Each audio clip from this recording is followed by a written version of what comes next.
The decisions they make influence sports in Arizona now and in the future. Every move they make is news. Doug and Wolf present Newsmakers Week 2014. Presented by National Bank of Arizona. Arizona Sports. Now on 98.7 FM. It's so hard, to be quite blunt. You sit in these chairs and you realize you don't have a job if it's not for the advertisers. Yet when the not so beautiful part of the program is airing, we sit here in our chairs thinking, when are we going to get about, hey, let's go. We got energy. We want to go. And now when you have Jerry Colangelo in studio, it's the exact opposite. You're kind of like you're enthralled with the conversation. You really don't want any of the commercials to end because we're sitting here talking to him. Ready to have a cappuccino and a cannoli. As Jerry Colangelo joins us for Newsmakers Week, we'll be talking hardcore Pacific Suns coming up in about 10 minutes as the president of the business side of the Phoenix Suns, Jason Rowley, will be coming in. But we have not talked Grand Canyon as of yet. We haven't talked Hall of Fame as of yet. So we've had Jerry Colangelo on for 45 minutes, and we still have an awful lot to do. But Wolf had set up a question that we didn't get a chance to have you respond to as far as mentors are concerned. Yeah, when the storm in your life, and we all have storms in our life, when it gets thick for you, who do you lean on? Who is your confidant? Well, depending on what those circumstances were, there were always people around me that I could specifically go to. But when you think about being married to the same woman for 53 years, as I have been, that's who is your best friend. That's who keeps you straight. That's who is the one who's going to support you in the worst of times. And, in life, you're blessed if you have one, let alone two or three really, really close friends that you describe that you could depend on. And I've been blessed in that way, too, with my partners, Mel Schultz, David Eaton, in particular, and then I've lost a couple of guys along the way back from Chicago Heights who were very close to me, and then Eddie Lynch, who was one of my partners here locally, he passed away way too early. So there have been people, and then I seek out those who I feel I have great respect for in that particular moment. And I mentioned to you off the camera, if you will, or off the mic, was Pete Newell. Pete Newell, since I chaired the Competition and Rules Committee for so many years in the NBA, and about 14 years ago, really changed the rules that you see today. Pete's always been the guy I went to. He passed just before he wasn't able to go to Beijing. I wanted him to come as my guest. He was feeble. He was in his early 90s. He didn't make it.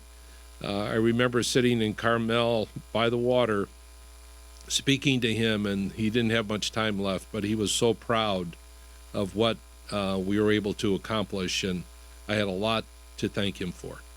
It's that had to mean a lot to you for him to say that on at that point in his life. Right.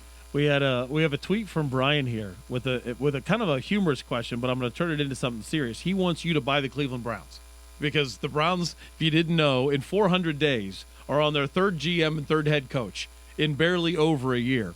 But even though he's joking, he's not joking, but even though I don't think you're going to buy the Browns, what is the hardest thing about team ownership?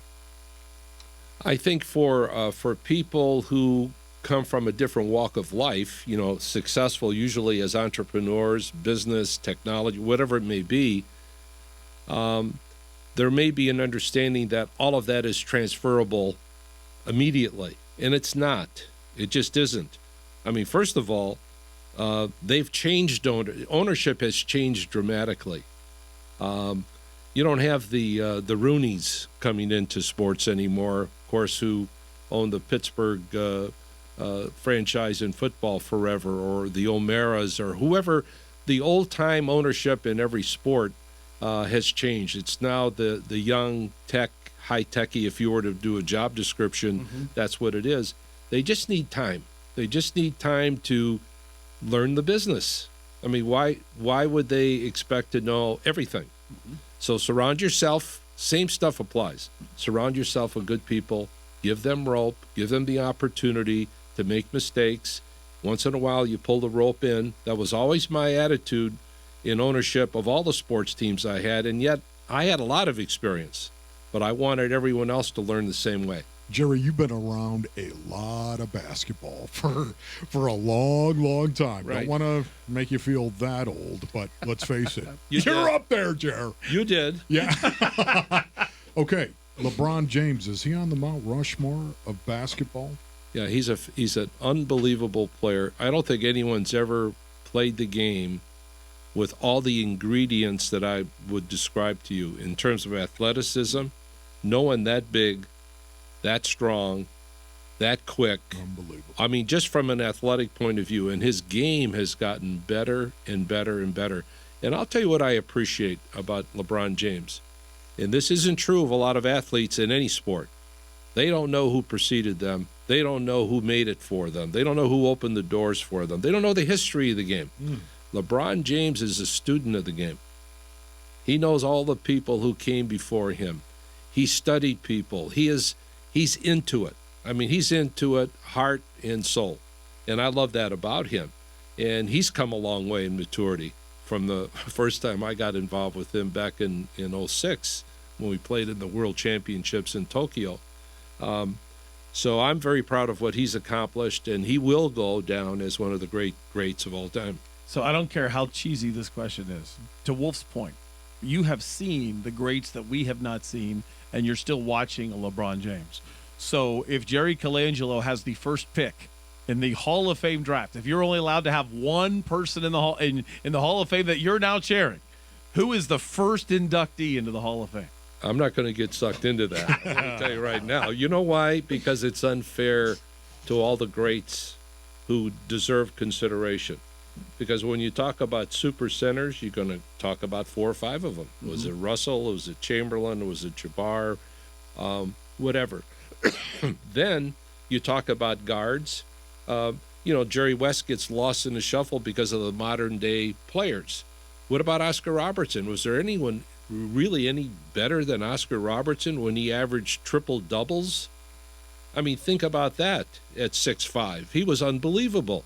So you can only look at players in their era and say who were the best players. But let's put it this way. With the unbelievable number of great players who have come by, if anyone talks about you being in the top 10, boy, you're an elite company. Taking health out of the equation, Yes.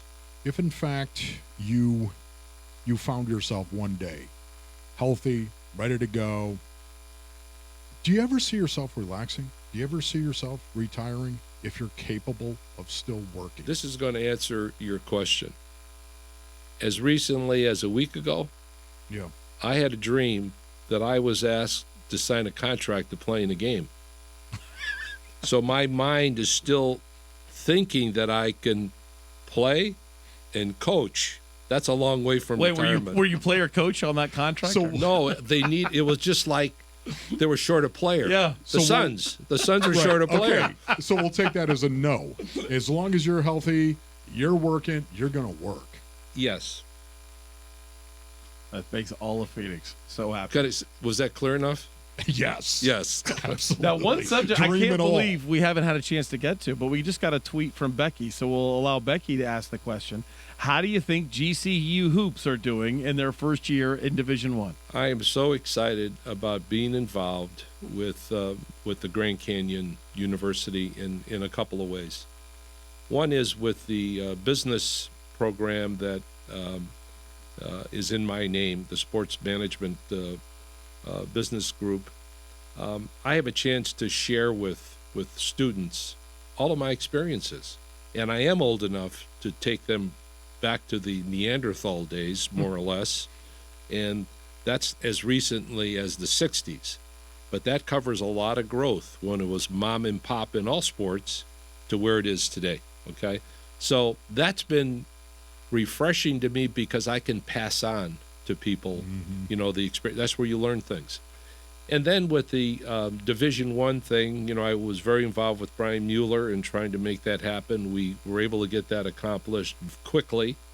The selection of Dan Marley, couldn't be more excited about that selection and now what he's accomplished and what our plans are going forward.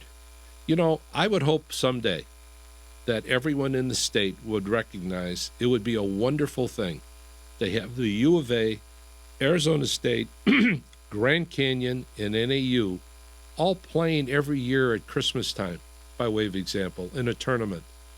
I want to see the bar raised on all levels of basketball here in the state. But people have to buy in to that kind of an attitude and not look at it through blinders. And so I feel very strongly that Grand Canyon is going to be a factor in NCAA basketball in just a few years. I'm having fun helping him recruit, Dan Marley, that is. He's done an amazing job with the players he inherited from a year ago. And so I see nothing but an incredibly bright future. The new arena is going to be expanded by 2,000 seats for next year, a tremendous home court advantage in that facility. And the school's going to have another 5,000 students on campus, be at 12,000 or 13,000 next year. And it's nothing but upward and upward.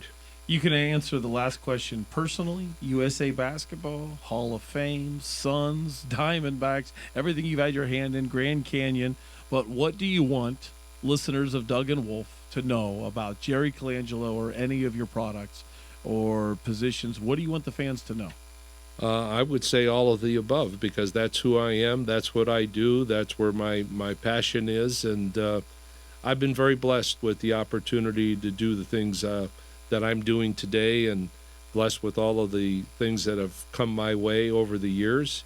And I owe a lot to this community for the support they've always given me, not just with the teams, but on a personal basis. Jerry, you're a class act, man. Thank you so much for coming in here. Absolutely. Really Appreciate it, guys. it, buddy. Just spoke to a man for an hour, and we could go for another hour in a heartbeat. Coming up, more Suns. Jason Rowley, President of Business Operations, next. Newsmakers Week, presented by National Bank of Arizona, continues on Arizona Sports, now on 98.7 FM. The decisions they make influence sports in Arizona now and in the future. Every move they make is news. Doug and Wolf present Newsmakers Week 2014, presented by National Bank of Arizona. Arizona Sports, now on 98.7 FM.